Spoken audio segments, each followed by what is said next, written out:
Le soleil s'est levé. Tu te lèves pour restaurer. Tu te lèves, mon Dieu se lève. Tu te lèves pour m'établir. Aujourd'hui,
Oui, maman, maman, maman.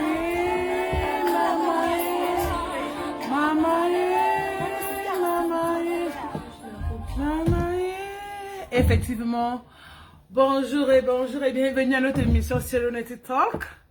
Serenity Talk, c'est notre émission qui parle avec sérénité et calme des sujets tabous, délicats et sensibles. Nous abordons avec sérénité parce que nous pensons que c'est dans le calme et la sérénité que sera notre force.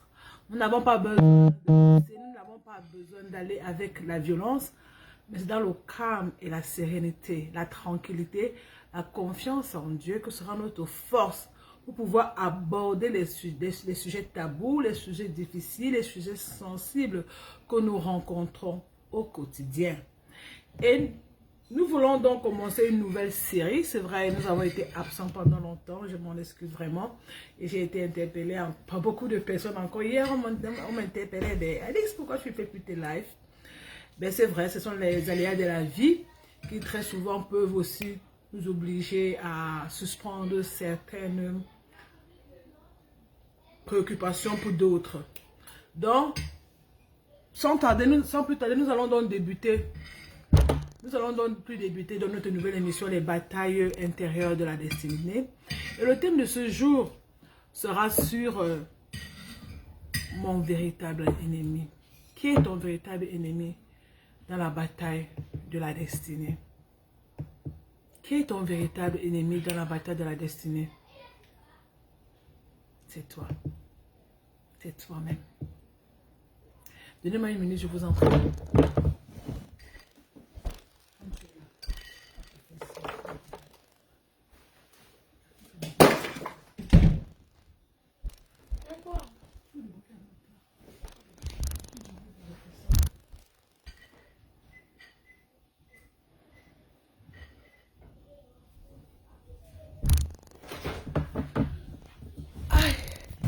Excusez-moi rapidement.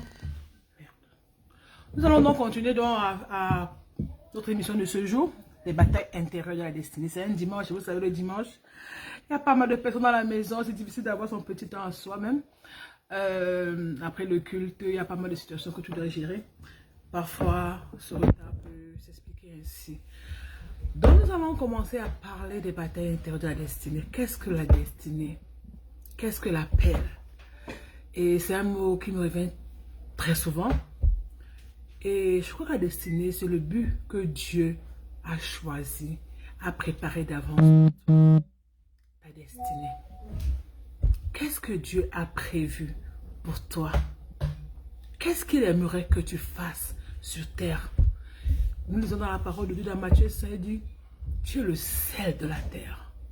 Dans Jérémie, il dit à Jérémie, je t'avais connu avant même le ventre de ta mère.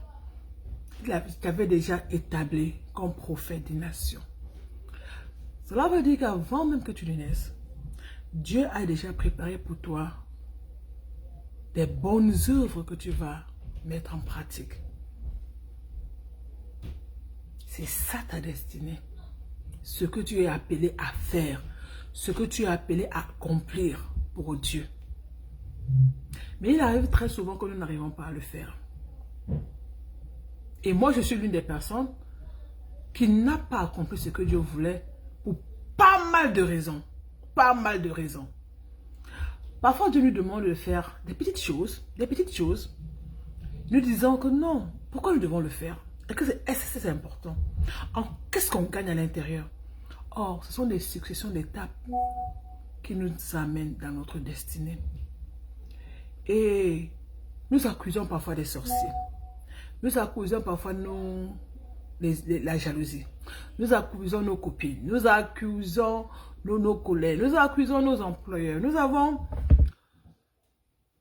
la facilité d'accuser les autres de ne pas faire ce que Dieu nous demande de faire. Or, quand nous allons en profondeur, nous nous rendons compte en fait, ce ne sont pas les autres qui nous empêchent réellement de faire ce que nous sommes appelés à faire. Mais c'est nous-mêmes. Mais c'est nous-mêmes. Nous-mêmes parce que nous sommes animés par la peur. Nous-mêmes parce que nous sommes animés par le besoin d'être appréciés. Le besoin d'être valorisé. Le besoin d'être confirmé. Du coup, on se prive de pouvoir mettre en œuvre ce que Dieu a préparé d'avance pour nous.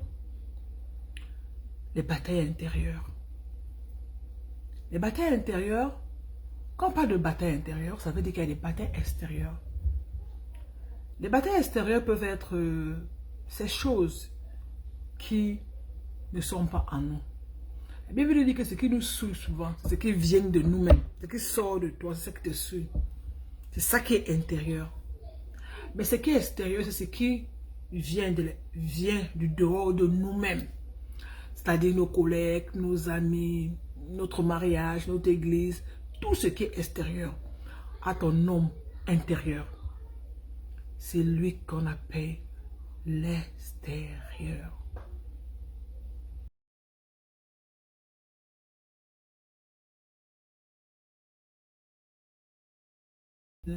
Notre pasteur même peut nous empêcher d'accomplir notre destinée. Là, ce sont des batailles vraiment extérieures qui sont menées pour nous empêcher d'accomplir notre destinée. Mais est-ce que à terme, ces batailles peuvent vraiment nous empêcher? Mais non. Mais non. Mais non. Jusqu'à ce que tu réalises que c'est toi qui as le monopole de ta vie. Les batailles intérieures.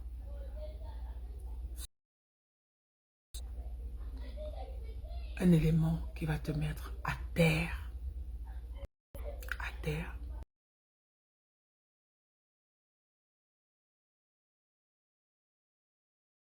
En fait, elle savait déjà ce à quoi Dieu l'avait appelé. Elle pouvait carrément te raconter ce que Dieu lui a dit. Elle pouvait te dire ce que Dieu lui a dit. Oh, Alex, j'ai pris un moment de retraite quand j'avais 15 ans. Et Dieu m'a dit, bonjour coach Edith.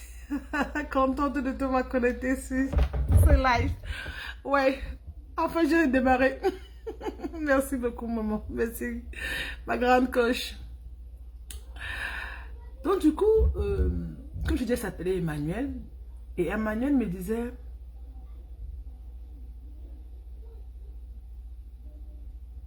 depuis que j'ai commencé, je savais que Dieu m'avait demandé de faire telle chose.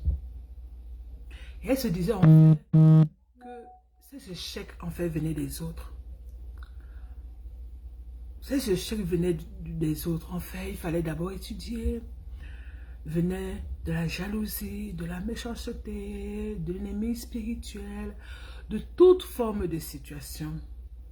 Mais un jour, quand elle était en train de prier, aïe, une vérité bouleversante est venue en elle. Et quelle était cette vérité? Emmanuel, ce n'est pas l'extérieur en fait qui t'empêche d'avancer. C'est ce que tu crois à l'intérieur de toi. Ce n'est pas l'extérieur qui t'empêche d'avancer. C'est ce que tu crois à l'intérieur de toi. C'est ce que le Saint-Esprit lui avait dit dans un moment de prière. Et Emmanuel me disait qu'elle a réalisé en fait que son véritable ennemi n'était pas les autres, n'était pas le diable. C'était pas le diable, c'était pas les circonstances en fait.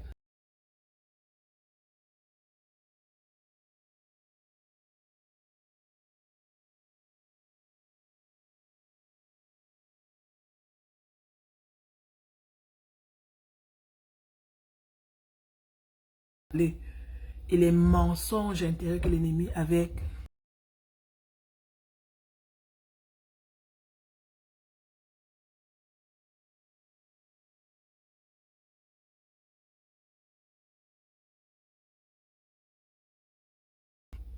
Et sa destinée.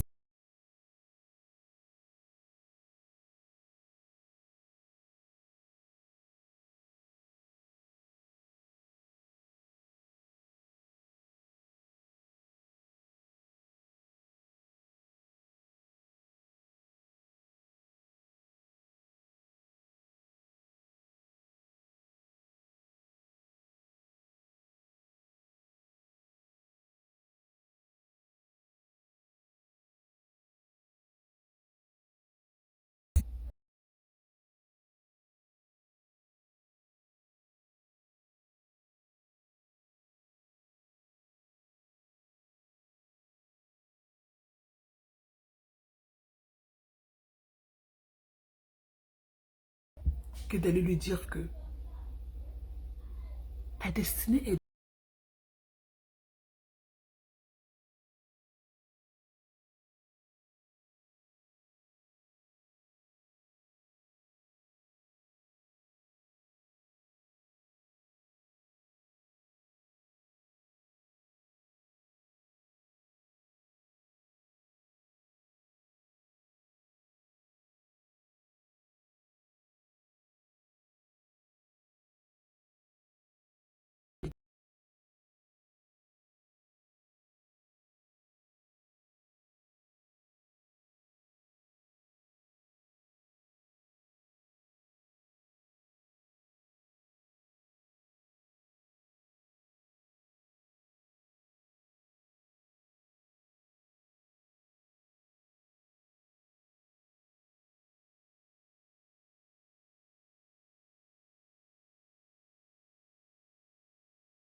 Alors qu'en fait, c'est quoi? C'est une basse estime de soi.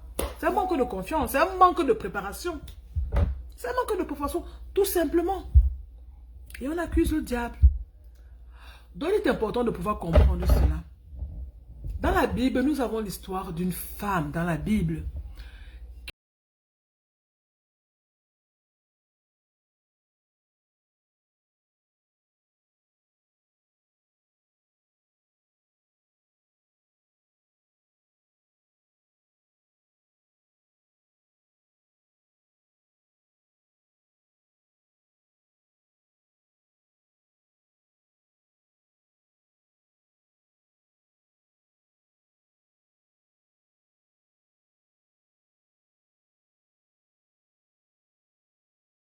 Qui s'appelle Anne. Anne. Anne, une maman. Une dame qui était après des batailles intérieures fortes. Des batailles intérieures fortes. La mère du prophète. Qu'est-ce qui s'est passé dans la Bible? Quand nous lisons 1 Samuel, nous vivons que Anne vivait une profonde douleur. Laquelle? Elle était tout le temps humiliée. Tout le temps humiliée. Tout le temps humiliée par sa épouse, Pélina, qui avait des enfants. Et elle n'en avait pas. Et la Bible disait qu'Anne avait l'amertume dans l'âme. L'amertume dans l'âme. Son âme était remplie d'amertume. C'est une des traces de cette bataille en elle. Cette amertume qui la divisait entre ce besoin, ce désir d'avoir un enfant et de prouver qu'elle est aussi une femme. Et ce besoin aussi de dire à son mari que je t'aime malgré tout. D'accepter l'amour de son mari malgré tout. Ce n'était pas une attaque extérieure qu'elle avait. Cette amertume qui était dans son âme, comme dit 1 Samuel 1 verset 10, ce n'était pas une attaque extérieure. Mais c'était une douleur qui était interne, qui était ancrée dans son âme, ancrée dans son cœur, ancrée dans son homme intérieur. Cette douleur étant, c'était l'amertume. Beaucoup d'amertume, c'était le découragement. Nous nous rendons compte qu'au moment donné, quand elle criait, elle pleurait même à Dieu dans son temple. Le prophète qui était présent a cru qu'elle était ivre. Qu'elle était ivre. Tellement il y avait une lutte interne tellement forte qu'on ne pouvait même pas se rendre compte de la prière. On ne savait pas si elle pleurait, si elle riait, si elle criait. Même le prophète qui s'est approché d'elle a dit, mais cette femme, qu'est-ce qui se passe? Est-ce qu'elle est ivre dans le temple de Dieu? Tellement son homme intérieur était divisé. C'était divisé. Elle vivait une bataille tellement forte. Elle avait besoin de quelque chose. L'accomplissement de la parole de Dieu dans sa vie. Elle aurait aussi aimé porter un enfant. Elle aurait aussi porté une promesse. Elle aurait aussi manifesté de manière physique l'amour à son mari au travers d'un enfant. Mais cela n'était pas possible. Cela n'était pas possible en cette saison-là. Donc quand nous voyons l'histoire de Anne, nous nous rendons compte de quoi? Anne n'a pas nié ce qu'elle ressentait. Cette bataille qui se passait en elle, elle ne l'a pas nié. Elle a accepté. Elle ne l'a pas caché. Elle a manifesté. Elle a laissé que cette douleur se manifeste publiquement. Mais surtout, elle a transformé cette douleur en quoi? En prière. Elle a transformé cette douleur en prière. Et cette douleur, parce qu'elle était en prière, dans le temple, a attiré l'attention de Dieu. La Bible dit que le peuple d'Israël a tellement crié. Dieu a entendu les cris, tellement les cris étaient forts. Je crois que c'est ce même type de cri que l'âme de Anne manifestait. Et Dieu a sûrement entendu. Et le prophète même est déjà venu parce que la manifestation physique était tellement forte que ça a attiré le prophète. Et je me dis qu'en cette saison, il y avait tellement beaucoup de familles qui étaient venues faire des libations, des sacrifices, des prières, tout comme ça se passait souvent en Israël. Il y avait tellement de familles. Mais l'attitude extérieure de Anne a attiré. Elle a prié longtemps. Quand nous lisons 1 Samuel, on va le lire ensemble. 1 Samuel se dit, elle pleurait, elle ne mangeait plus. Elle pleurait, elle pria longtemps devant l'Éternel. Longtemps, 1 Samuel 1, verset 12. Elle a prié longtemps devant le Seigneur. Comment est-ce que sa guérison a commencé en fait? C'est dès qu'elle a décidé d'amener sa bataille intérieure devant le Seigneur. Et elle a fait un vœu. Oh, ça c'est un acte de foi. C'est-à-dire qu'au-delà de la bataille, des troubles que tu traverses, tu trouves quand même la force en toi de faire un vœu à l'Éternel. C'est ce qu'Anne a fait. Elle a fait un vœu. Et elle a engagé son cœur et dit à l'Éternel, si elle arrive à concevoir, si elle conçoit un enfant, elle va le lui donner. Mais comment dans cette souffrance interne, si intense, comment est-ce que Anne a trouvé la place de faire un vœu? Aïe, aïe, aïe. Parfois quand j'y pense, je me dis, est-ce que cette dimension de foi est accessible dans ma vie?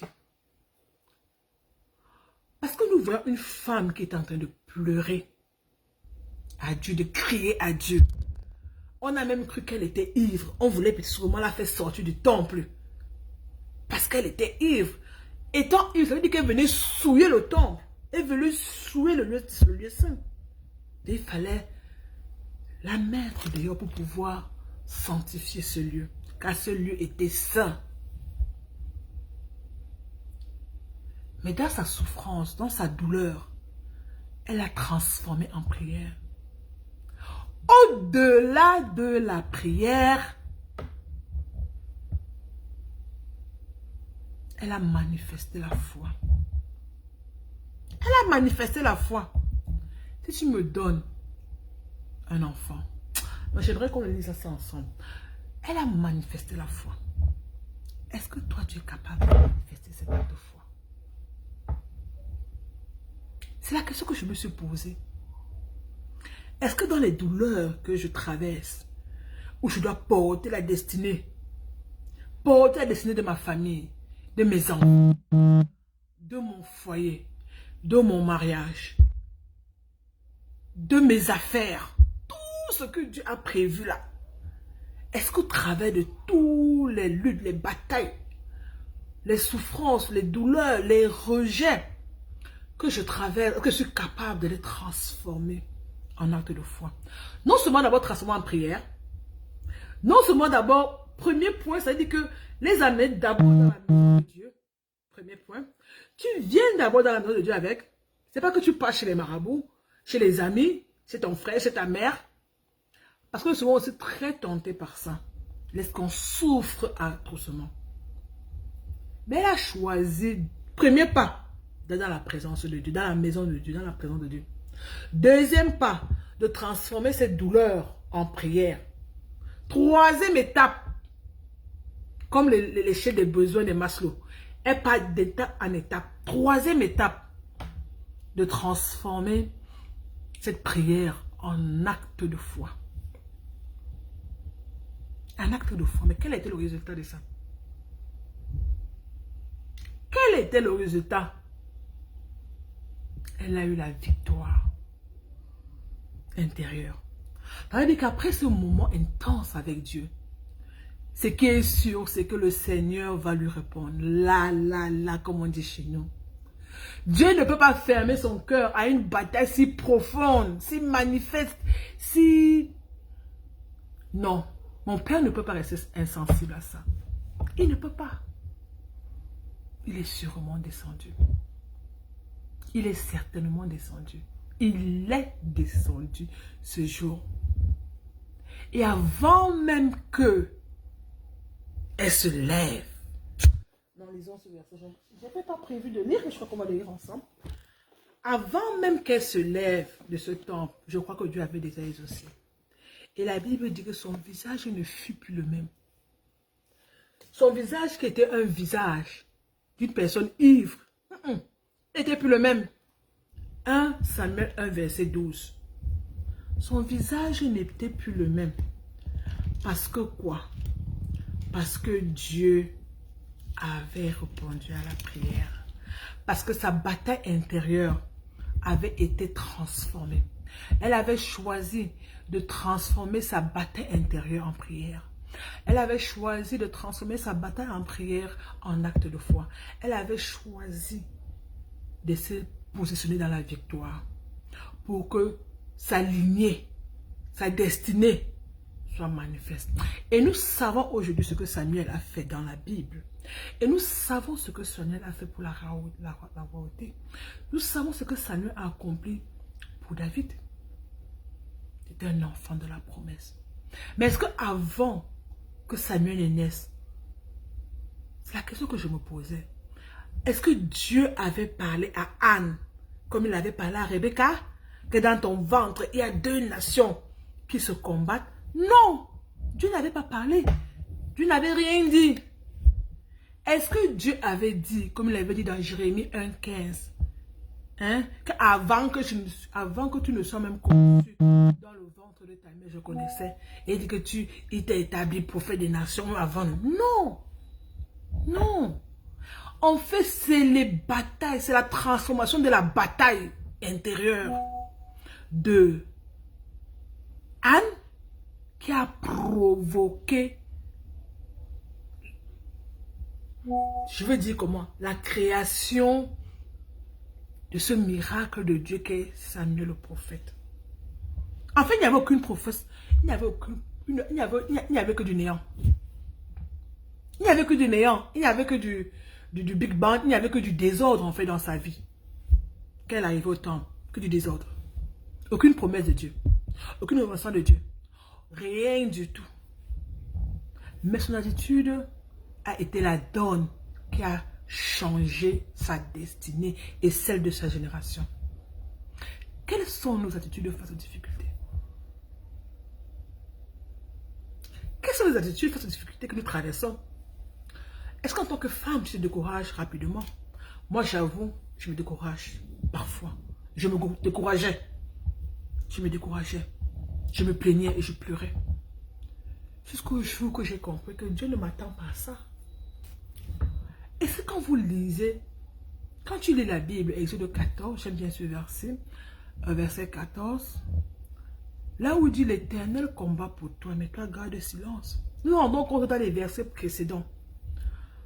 Quand le peuple d'Israël, les pharaons étaient en train d'arriver pour acculer le peuple d'Israël, Moïse a demandé qu'ils entrent dans la mer. Ils avaient peur. Dieu a dit, entrez dans cette mer. Vos cris ne changent rien tant que tu ne poses pas un acte de foi. Je crois que le Seigneur a dit qu'on entre rapidement. Le Seigneur a donné des instructions fermes à Moïse. Qu'ils se calment, qu'ils ne crient pas, qu'ils entrent juste dans l'eau. Et l'Éternel va prendre soin. Et qu'ils gardent silence. Pas de cris. Tu gardes silence et l'Éternel va agir. Il y a des moments, nos cris sont utiles. Mais il y a des moments, les cris doivent avoir un but. Quel est le but des cris? De ton cri, de tes cris, de tes pleurs. Quel est le but, la fin de tes batailles? Est-ce que tes batailles vont t'enterrer? Est-ce que le but de tes batailles c'est pour t'enterrer? La Bible dit qu'il y a des tristesses qui sont faites pour la mort, d'autres sont faites pour le salut, pour la vie. Est-ce que la tristesse que tu traverses là, tu choisis que ce soit pour la mort? Anna dit non. Anna dit non. Je ne mourrai pas, je vivrai et j'accomplirai les œuvres de l'Éternel. Je vois que j'ai pris la Bible pour qu'on essaie de lire déjà. On va rapidement le faire. C'était un Samuel 1, verset 18, déjà qui disait Anne répondit, je me recommande à ta bienveillance. Puis s'en alla, se restaura. Elle s'en alla, c'est la version Semeur. Elle se restaura et son visage fut différent. Le mot restauration. Donc, déjà au temple, essayons de lire l'histoire. Le prêtre, Élie, y était assis sur son siège près de la porte, très affligé. Ça, nous sommes déjà, nous sommes au verset, je crois, 9. Très affligé. Anne priait l'Éternel en pleurant à chaudes larmes. Ça, c'est le verset 10. En pleurant à chaudes larmes. Alors, elle lui fit le vœu suivant. Éternel, Seigneur des armées célestes, si tu veux bien considérer la misère de ta servante, et si tu interviens en ma faveur, si tu interviens en ma faveur, si tu me délaisses, si tu ne délaisses pas ta servante, et si tu me donnes un fils, alors je le consacrerai pour toute sa vie. Pour toute sa vie. Ses cheveux et sa barbe ne seront jamais coupés. Comme elle priait longuement devant l'Éternel, Élie observa le mouvement de ses lèvres. Élie observa le mouvement de ses lèvres. Anne priait intérieurement, ses lèvres bougeaient, mais on n'entendait pas sa voix. Élie pensait qu'elle était ivre et il l'interpella. Combien de temps encore veux-tu étaler ton ivresse?